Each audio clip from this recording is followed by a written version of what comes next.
Doing well.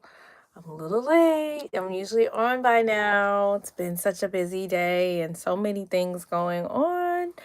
I hope you guys have been enjoying my Black History Month talks for the last 19 days. We are to day 19 of February of Black History Month, celebrating 100 years and looking at lessons that should have been learned, through Black History Month and, the enslavement of Africans. So there's like so much to unpack with this. I feel like I've talked about so many things regarding lessons that we should have learned and why they haven't been learned and how we can hopefully move forward. But I feel that even with that, it's still not enough that's being learned or understood or mentioned. It's just so much that can go about with speaking on this topic, and I try not to get too in depth of the facts of slavery and that are taught through Black History Month, because I want to look at the actual lessons that we should have gotten from it versus delving deep into it, because my focus is for us to learn from that and help to create a better world and a better work environment so that we can be leaders in our lives and within our professional careers as well, and be successful as well as doing that and leading for the future as well. So it's just so much that can go into it. So today's topic focuses on, I forgot what we're talking. Oh yeah, today's topic is you can't erase the desire to hate. And that's just something that's plainly should be plainly obvious, right? Because if we can't even learn from the past, that means that there's no that proves that you can't erase the desire to hate. And what drives hate? Power. I speak about that in past talks, that the desire for power is what fuels hate. The desire for power fuels the need to divide. The desire for power fuels the greed, the sense of greed, right? To hold on, to not let go, and to dismantle. Because hate is fueled with anger. And anger focuses on dismantling, on destroying, on, erasing, right? And when we look at slavery, that's really what it is. Slavery is about erasing your, hey, hi, how are you doing? Thanks for joining me. I hope you enjoyed the talk. Hey, same old, same old. Today's topic is going to focus on the understanding that you cannot erase hate. You can't erase the desire to hate. And I think that's one thing that I haven't really talked about. I've talked about power. I've talked about things that we should have learned from Black history. But overall, I think as I've been going on with these talks and really getting into it and just embracing and, reflecting as I go, we have to really look at what has fueled the need to even have these talks, right? It's the desire to hate. And that comes from the need for power. And that's fueled by anger, right? And anger, leads to destruction. It leads to, the eradicating of identities, right? Because that's what slavery is. You have to break someone down. You have to eradicate who they are, their thought process, everything about them to even enslave them, right? So it's not just physically, but mentally. So as I've been speaking in the last talks, I always said that, slavery is a type of psychological warfare. And we're still living in that psychological warfare that's been carried on into current society and how we live in the modern day world, right? Thank you. I forgot where I got these. Beauty supply store. Beauty supply store. But it's the idea of erasing how we are and who we are, right? That's how you enslave someone. And that's led into the modern day society. And mind you, when we think of slavery, we're thinking that it's over, right? But really it's not. We are living, there are forms of modern day slavery today, that we don't like to speak about, when it comes to forced labor and forced marriages sexual exploitation of women, which is still going on, and we're learning from the epiphiles and all of these other things. So these for this idea of us learning from the past, those are examples of how we have not and brought it into the future with us currently. And us not recognizing that and connecting that all of it is one and the same is where we're not ensuring that accountability is taken. When we see all the things that we're hearing about with all of these files and stuff, it's no different than what has been going on through time and what we should have learned through Black History Month and slavery and indentured servitude and all of that. And, even down to the founding of this nation with the displacement of and murder of the indigenous. It's all one and the same.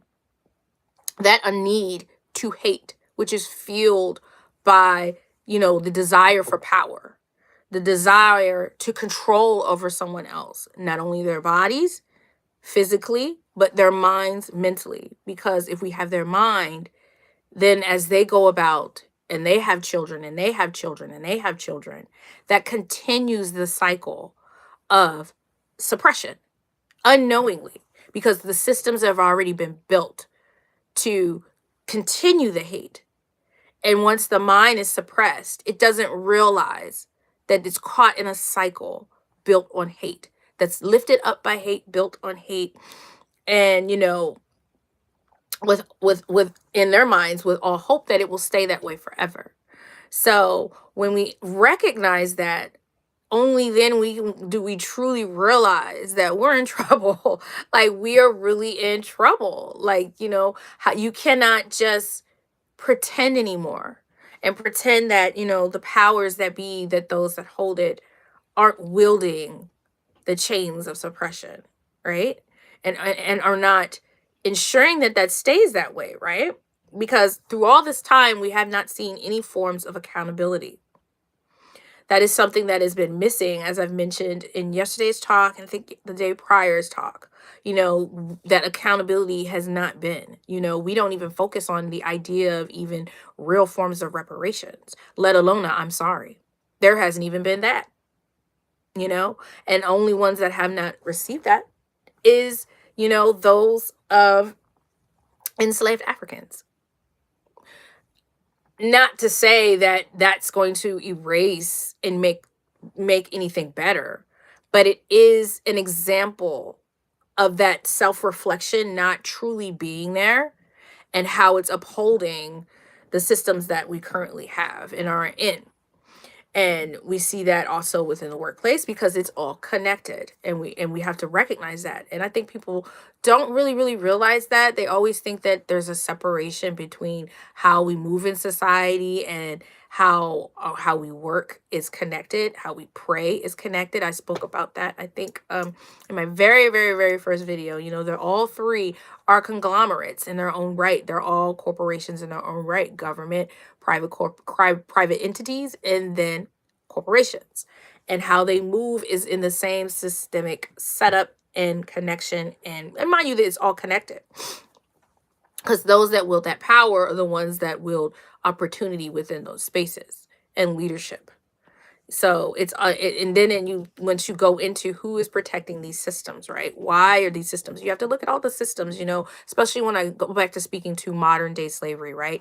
That leans into nothing more different than before, agriculture, construction, domestic work, all pretty much jobs now we view as careers that were given to slaves, that are now moved into this modern day era and viewed as just a job, when it was really what a slave would have done. And that highlights how it was so easy to just say it's over, but it's not really over, because we can still keep the same systems and process of how we go about. And then it doesn't even matter who the person is. I mean, of course, the idea and is based on hate, but at the same time, power really doesn't care who it is in the end. They'll take anybody, as long as they're able to get that money.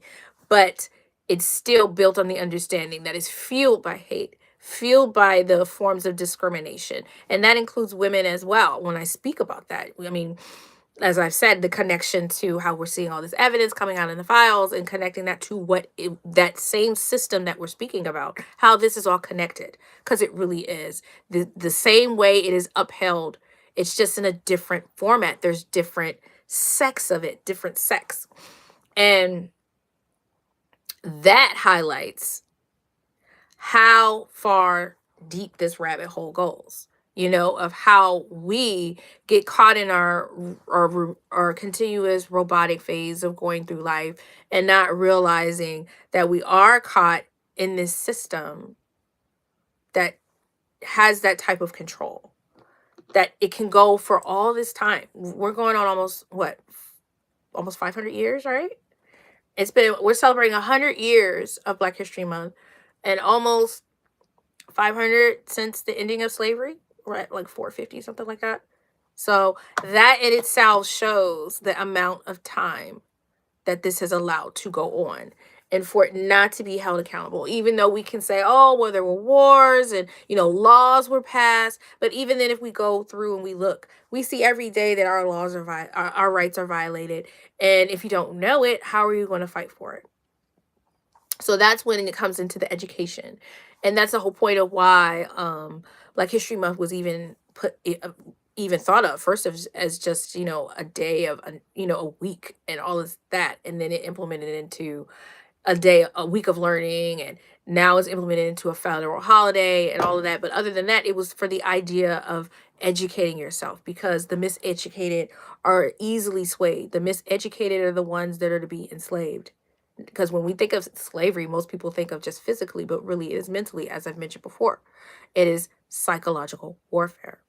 And you have to recognize that is where, you are maintaining how you're going about being educated about not only, the past, but how the present is still mimicking the past. And we're moving forward into the future, and we have no game plan in sight to build anew and to move forward with something greater. And that's dangerous. That's a dangerous thing.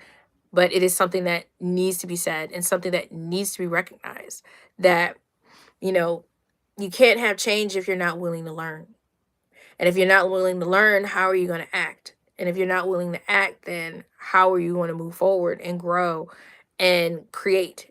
Because that's what it's really all about. If we're not creating, then we're just stagnant. And that's hence why we're still in the same process of experiencing the same things that have gone on since, the 60s and all of that. Nothing's really changed because we're not moving forward. I saw on Instagram, it was a lady and she's praising everything that's going on currently, a Black woman. And I was just like, I had to really, really come down to the reflection, because when we speak of the 60s and the 50s and all of that, those individuals at that age, they were able to march and say and express themselves. And in return, they got jobs. And then once they got those jobs, they got quiet. I can say this and I can justify this because my mother was one of them.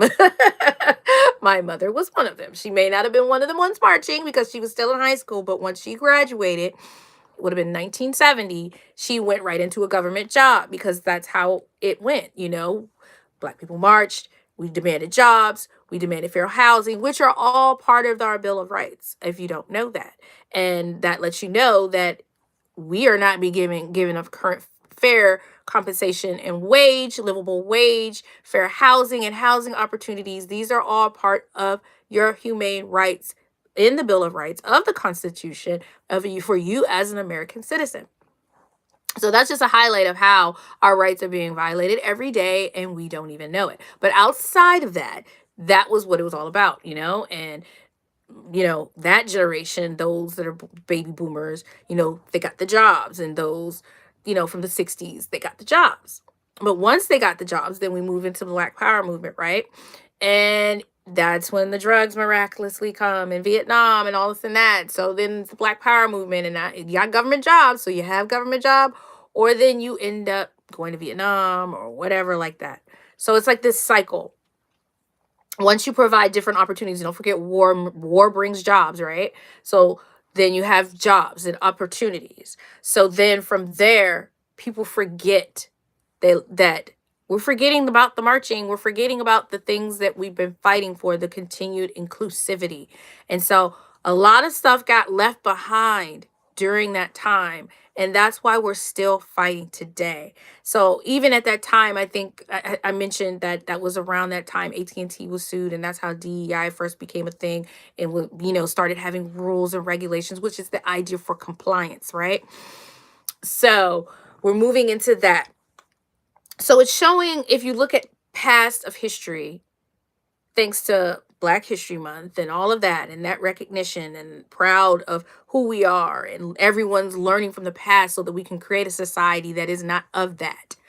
We still see where we have left off, and that is with ensuring accountability, with ensuring that wrongs are not continuously implemented, and that started with the systemic barriers, and how we go about living in society and moving forward. And when I'm speaking, I'm not just speaking from just like a Black perspective. This is inclusivity for all. This is what I'm speaking about. That it's the idea of using the past to create a world for all, to not continue those forms of hate, and bringing that into the present, and of course into the future. So that's how you see that we've allowed for the desire of hate to continue. Even though we cannot control it, like stopping someone, if evil is gonna always be there, but we have to be able to check evil and hold it accountable, right? Hate's gonna always exist, and what we have to do is make sure that hate doesn't have power. And that's where we fell off, by not ensuring that hate had power. That's how it's shifted from just regular slavery of the past. And even then, when we think of slavery, Black people were slaves, but there were also other slaves as well. So when I'm speaking about this, it's the idea of all from the past moving forward. And that shows how we move forward, and how we can romanticize even the idea of modern day slavery, forced labor, because it still exists. And I know a lot of people think slavery is over. It is not. There are different forms of slavery. Now we can say different forms of slavery, but they're all rooted in past slavery. When it comes to forced marriages, forced labor, sexual exploitation, all of these things are currently going on. I just saw it's so many videos, especially if you're like in the deep, deep, deep South, of people that are descendants of slaves, and they're still living on plantations that their descendants were working, and that same ancestors of that plantation now still controlling that land, and they're still working, and they're working for pennies on the dollar. Mind you, as I said, in the Bill of Rights, you are required a fair, livable wage that allows you to not only live a healthy life, but to enjoy your life. So when we speak about that, and people are getting pennies on the dollar, and then no real form of advancement in life, except for to repeat the cycle from their past generations. That's slavery. We may not want to call it that because he's not in chains, or she's not in chains, or they aren't in chains, but it's still that. And that's an example of slavery, forced labor, exploitation of someone, not of just their body, but of their mind, because they assume that this is what they have to do, because they assume they have nothing less, nothing more. Suppression, right? Suppression. Designed to weaken you and to hold you back. So the idea is to dismantle this, right? What protects suppression? What protects suppression? Policies, practices, norms. Oops. I didn't mean to do that. Policies, practices, and norms. All of those things that I've said before that have been implemented since the beginning of time. The idea of how to hold someone in a suppressive mind state. The psychology. Me making those feel as though they are less than. Stripping them of their identity. Right? So the idea is to change those norms, is to change how we go about it, right? How systems are designed to go beyond the basic fog and haze of what we assume is good. Because for many just assume it's good because we're living a life. We have our home, we've got our job, we're making our money, right? I'm alive, I'm somewhat able to enjoy my life. So people live through that and they automatically assume that life is good and that, oh well, at least we're not not suppressed anymore, at least we're not like the past, but really we still are. It's just a modern form of it. It's a modern form of it. So we need to understand what hate really is and what it looks like, how it shows up in decisions, how it shows up in pay and in hiring and in discipline and in opportunity. We have to really, really sit back and look. That is one thing that we have done in society, is just not pay attention. To just act as though everything is fine and nothing is going wrong. Why do I keep doing that? I'm sorry. I keep clicking that. I don't know why I keep clicking that. But acting as though as if nothing is wrong. We live in a fantasy as if people are not, suppressed. As if as if forced labor isn't a thing. As if exploitation of the mind and body aren't a thing. But we're living it in real time and we're witnessing, the evidence of people that were going through this, and those in power, we're the ones doing it, which we already know this. This in hindsight, this, right? But we're so used to being in a robotic state, right? Work, go to bed, take care of the kids, get up, work, go to bed, take care of the kids, or oh, I finally got paid, let me go spend my money, all the same robotic cycles. So you don't think to go about understanding how you got there, how those systems are still in place after all this time, after you see all of these marches, you see all of these things, you're voting all of these people in. How did we get here? How did that happen? Because we were quiet. We got excited. Got a job. Job pays well, so I can move into that neighborhood where those in power live. We're finally aligned with those that have power. So now when you're aligned with those that have power, now you assume that you have power. So since you're assuming that you have power, you're forgetting that it doesn't erase hate.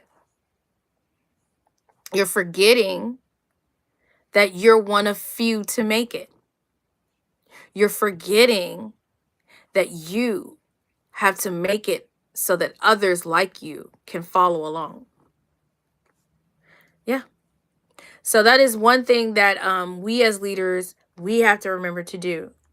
That's really the only way that we can actually dismantle this form of thinking and this form of these systems, this form of suppression and moving forward, because I could talk all day and continue to make videos of how we can move about it and how we can get along and try to, advance in our careers by doing this and by doing that. But that means nothing if we're continuing to go along and just pretend as though everything is perfect. To pretend as if everything isn't connected to the past. And until we can dismantle that connection, there's no way to move forward. So today was an interesting talk.